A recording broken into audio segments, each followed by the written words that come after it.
आप सभी लोगों का आपका अपना चैनल एमआर बेस्ट एजुकेशन में स्वागत है। तो आइए, आज का हमारा टॉपिक है यानी पार्ट 3। कल हम लोग देखे थे रासायनिक अभिक्रियाओं की विशेषताएं। रासायनिक अभिक्रियाओं की विशेषताएं क्या क्या होता था, एकरा बारे में हम लोग चर्चा कर चुके थे कि कुछ ऐसी रासायनिक अभिक्रियाएं होती थी जिसके रंग में परिवर्तन होता था, अवस्था में परिवर्तन होता था, अवक्षेप का निर्माण होता था, गैस की उत्पत्ति होती थी। इन सभी बिंदुओं पर हम लोग बात कर चुके थे। आज उस कड़ी को हम आगे बढ़ाते हैं। तो आज हमारा टॉपिक है रासायनिक अभिक्रियाओं के प्रकार। रासायनिक अभिक्रियाओं के प्रकार के बारे में हम लोग जानेंगे, यानी विभिन्न प्रकार की रासायनिक अभिक्रिया होती है। वो कौन कौन सी रासायनिक अभिक्रिया है? तो बहुत सारी रासायनिक अभिक्रिया है, जिसमें से आज हम लोग मुख्य रूप से 3 या 4 रासायनिक अभिक्रियाओं के बारे में चर्चा करेंगे। तो चलिए अब हम लोग इसको शुरू करते हैं।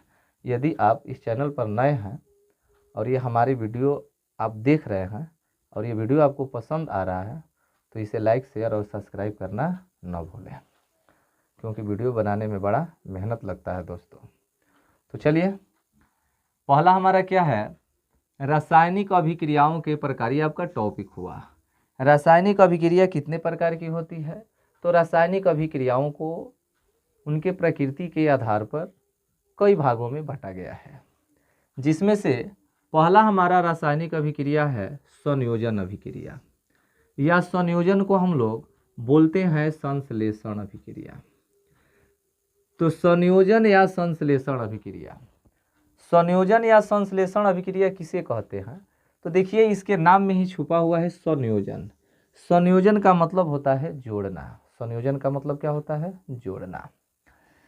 तो कैसे जोड़ेंगे? तो जब दो या दो से अधिक पदार्थ आपस में क्रिया करके कोई भिन्न गुण वाला एक नए पदार्थ का निर्माण करता है, वैसी अभिक्रिया को हम बोलते हैं क्या? संयोजन अभिक्रिया। सुने ध्यान से, जब दो या दो से अधिक पदार्थ आपस में क्रिया करके एक नए पदार्थ का निर्माण करता है, जिसका गुण मूल गुण से बिल्कुल भिन्न होता है, उसे हम बोलते हैं संयोजन अभिक्रिया। तो यहाँ हम बोले हैं कि दो या दो से अधिक पदार्थ। तो दो या दो से अधिक पदार्थ, ये पदार्थ क्या तत्व भी हो सकते हैं और ये पदार्थ यौगिक भी हो सकते हैं।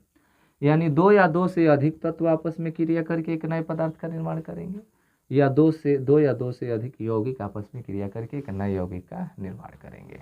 तो यहाँ पदार्थ हम बोले हैं, तो दो या दो से अधिक पदार्थ आपस में क्रिया करके एक नए पदार्थ का निर्माण करें।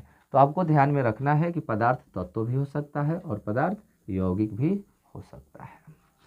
जैसे देखिए, यहाँ दो या दो से अधिक पदार्थ, देखिए कार्बन एक पदार्थ है और यहाँ ऑक्सीजन है, ये दोनों आपस में क्रिया करके एक नए पदार्थ का निर्माण कर दिए, जिसको हम बोलते हैं कार्बन डाइऑक्साइड।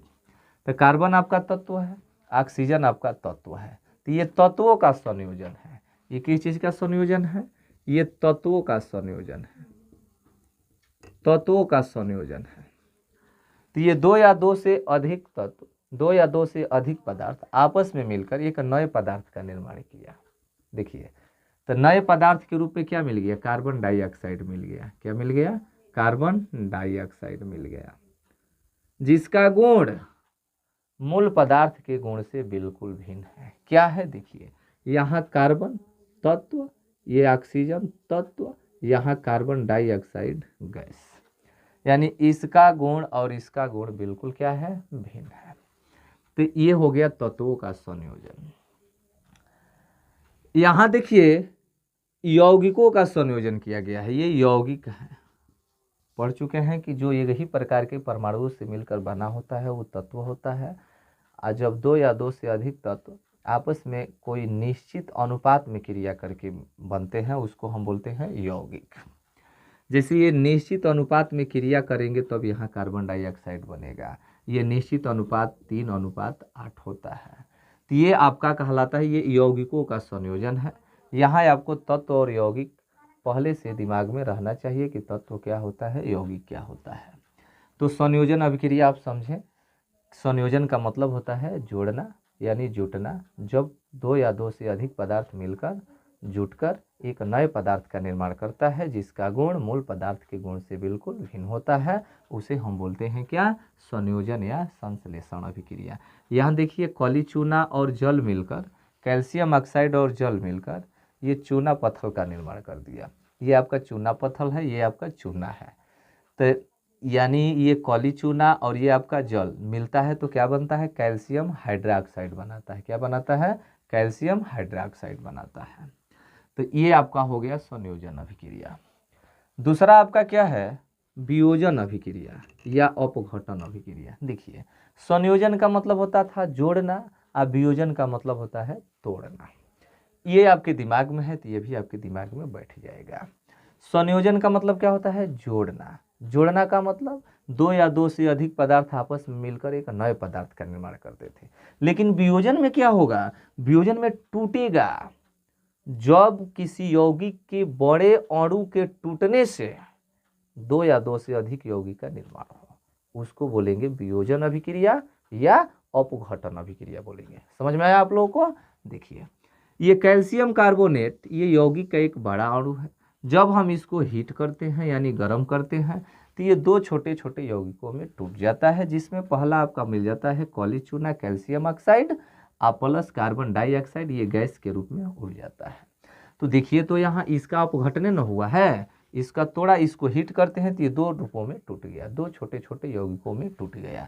तो इसी को हम बोलते हैं अपघटन, यानी इसका अपघटन हो गया।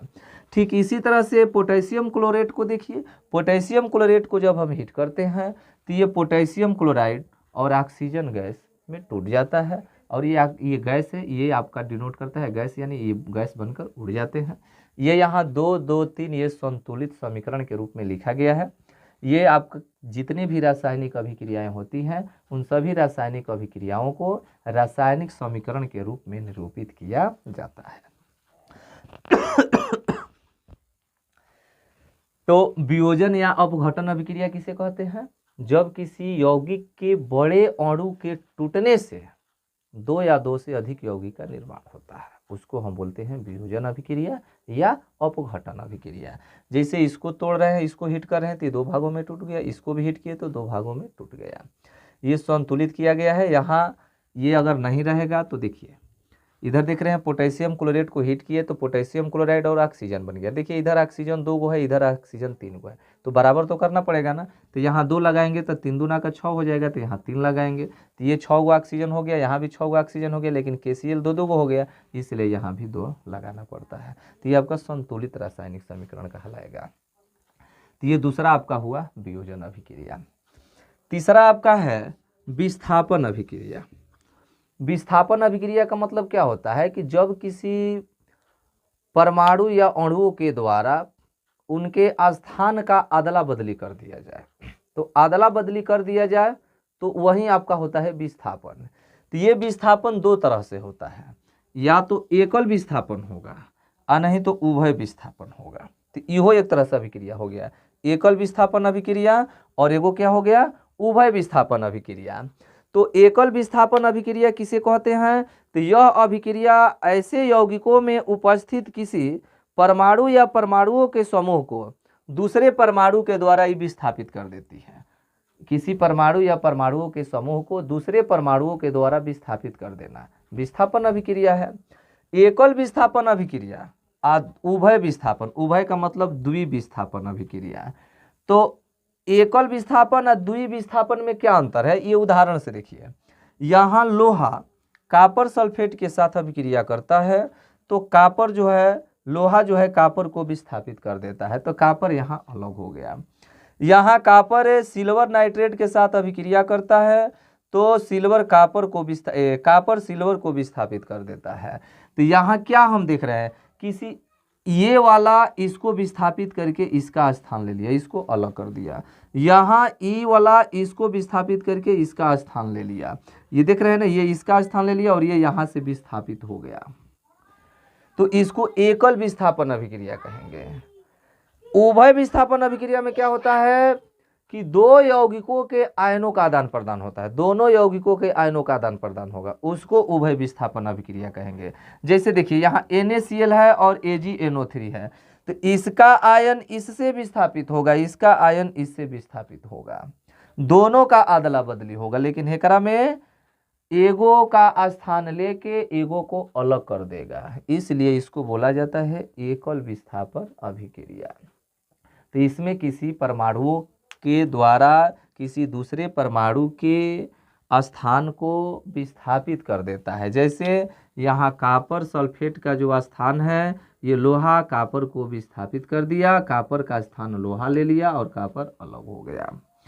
यहाँ देख रहे हैं कि कॉपर जो है Ag को विस्थापित कर देता है और यहाँ Ag का स्थान ले लेता है, इसलिए इसको एकल विस्थापन अभिक्रिया कहते हैं। उभय विस्थापन अभिक्रिया में दोनों यौगिकों के आयनों का आदान प्रदान होगा, दोनों यौगिकों के आयनों का अदला बदली होगा, दोनों यौगिकों के आयनों का लेन देन होगा, उसको बोलेंगे उभय विस्थापन अभिक्रिया। ये उदाहरण यहाँ देखिए, NaCl जो आप देख रहे हैं, ये NaCl प्लस AgNO3, इसमें देखिए Na पर प्लस होता है, Cl पर माइनस होता है, Ag पर प्लस होता है, Na पर माइनस होता है। तो ये सब दोनों यौगिक है, दोनों यौगिक के आयनों का अदला बदली होगा, तब तो उभय विस्थापन अभिक्रिया होगा।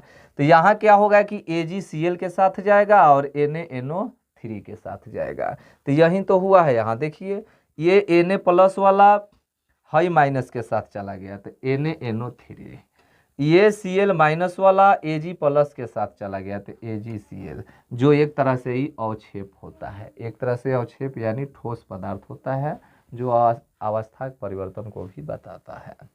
तो ये था आपका संयोजन अभिक्रिया, वियोजन अभिक्रिया, विस्थापन अभिक्रिया और उभय विस्थापन अभिक्रिया।